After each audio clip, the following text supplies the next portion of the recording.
Bismillahirrahmanirrahim. Assalamualaikum warahmatullahi wabarakatuh. Saya M. Ubaidillah Hanif dengan NIM 18110015 kelas PAIB akan mempresentasikan tentang monitoring dalam penelitian tindakan kelas di mata kuliah penelitian tindakan kelas. Nah, baik, langsung saja kita ke apa saja yang akan saya jelaskan nanti. Ini yang pertama ada apa pengertian monitoring, yang kedua apa sasaran dan metode monitoring, dan yang terakhir apa alat monitoring dalam pelaksanaan penelitian tindakan kelas atau PTK. Baik, kita langsung saja ke pengertian monitoring. Jadi monitoring atau pemantauan adalah cara untuk mengetahui perubahan atau change and improvement karena dampak dari tindakan yang dilakukan oleh peneliti. Jadi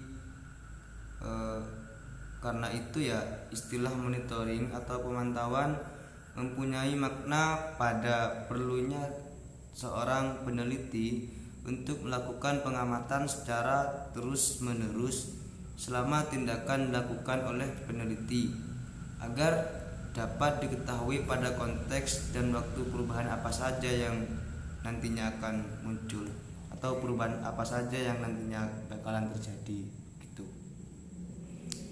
Terus monitoring juga dilakukan dengan maksud mengetahui apakah perubahan atau peningkatan itu terjadi sesuai rancangan penelitian atau tidak. Nah, sini apabila hasil monitoring itu menunjukkan perubahan yang diharapkan belum terjadi, misalnya ada beberapa prosedur, tindakan yang tidak tepat dan sebagainya, maka harus dilakukan refleksi untuk kemudian dilakukan perancangan ulang dengan memperbaiki rancangan awal agar tujuan itu bisa tercapai. Nah, di sini istilah monitoring merupakan kosakata dalam PTK yang selalu digunakan sebagai pengganti istilah pengumpulan data, meskipun kedua istilah sama pengertiannya. Tetapi istilah monitoring lebih memiliki makna dalam konteks penelitian tindakan kelas atau PTK karena dalam hal ini yang diukur itu lebih condong ke sebuah proses. Baik, yang kedua, apa sasaran dan metode monitoring? Jadi sasaran monitoring ini lebih pada aspek proses atau kondisi siswa dalam belajar dan bukan prestasi belajar. Di sini banyak hal seperti proses belajar itu seperti motivasi belajar, semangat, dan kemampuan-kemampuan yang diperlukan untuk belajar dalam suatu bidang tersebut. Nah, di sini objek pemantauan ini atau sasaran itu tidak hanya proses pembelajaran di kelas, tetapi juga termasuk kondisi lingkungan sekolah.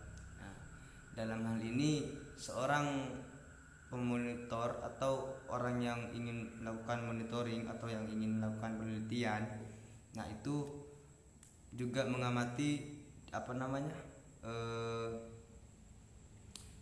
dampak tindakan pada perubahan tingkah laku siswa, terus pembelajaran yang dilakukan oleh seorang guru, dan situasi saat berlangsungnya sebuah pembelajaran.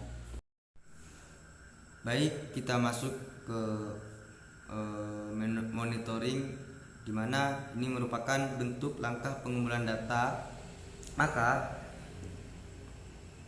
namanya pengumpulan data itu berarti kita membutuhkan metode. Nah, di sini sudah ada beberapa metode. Ini yang pertama metode observasi, yang kedua tes, yang ketiga kuesioner, dan yang terakhir ada interview. Nah, sini kita masuk yang pertama. Jadi metode observasi ini merupakan teknik yang sering digunakan untuk mengamati dampak perubahan, misalkan pada tingkah laku siswa setelah tindakan dilakukan. Nah, ini teknik ini harus dilengkapi dengan lembar observasi atau observation sheet agar keakuratan observasi dapat terjaga. Nah, di sini lembar observasi dalam BTK ini tidak harus terlalu banyak dan jangan terlalu rumit juga. Paling tidak 10 sampai 15 lembar. Nah, di sini kita sebagai peneliti harus pintar-pintar memilih indikator apa saja yang benar-benar urgent untuk diamati. Nah, di sini karena observasi ini sebagai salah satu metode pengumpul data, nah di sini kan dapat kita kelompokkan menjadi 3 paling tidak. Yang pertama observasi kinerja guru, yang kedua observasi kelas, dan yang terakhir itu observasi perilaku siswa yang mencangkup aktivitas dan kinerja siswa dalam melakukan kegiatan pembelajaran. Nah, yang kedua kita menggunakan metode tes. Nah, metode tes ini lebih dimaksudkan untuk melihat dampak tindakan hasil belajar siswa. Nah, di sini kita dapat menggunakan metode tes ini mencangkup pretest, posttest, tes diagnostik, dan tes kinerja. Nah, tes diagnostik ini dan pretest dilakukan sebelum implementasi tindakan, karena kedua tes tersebut dilakukan itu untuk menemukan kesulitan-kesulitan yang mungkin nanti akan dihadapi oleh siswa. Sedangkan pretest ini lebih diarahkan untuk mengukur penguasaan awal atas materi pelajaran. Nah, posttest dan tes kinerja yang dilakukan setelah implementasi tindakan ini untuk mengukur penguasaan materi pelajaran dan penguasaan keterampilan atau kinerja-kinerja yang lain. Nah, yang ketiga ada kuesioner. Nah, jadi metode yang ketiga metode kuesioner atau angket yang biasa kita kenal. Nah, sini merupakan sebuah teknik untuk memperoleh data dengan memberikan daftar pertanyaan tertulis yang harus direspon oleh responden. Nah, di sini kuesioner atau angket ini ada 2 macam, yakni angket terbuka dan angket tertutup. Nah, angket terbuka ini apabila peneliti memberikan kesempatan kepada responden untuk memberikan respon secara bebas. Sedangkan angket tertutup ini kita seorang peneliti itu hanya menuliskan pertanyaan dan 2 jawaban. Jadi responden tersebut itu hanya tinggal memilih mana yang akan dia jawab gitu. Dan yang terakhir ada interview.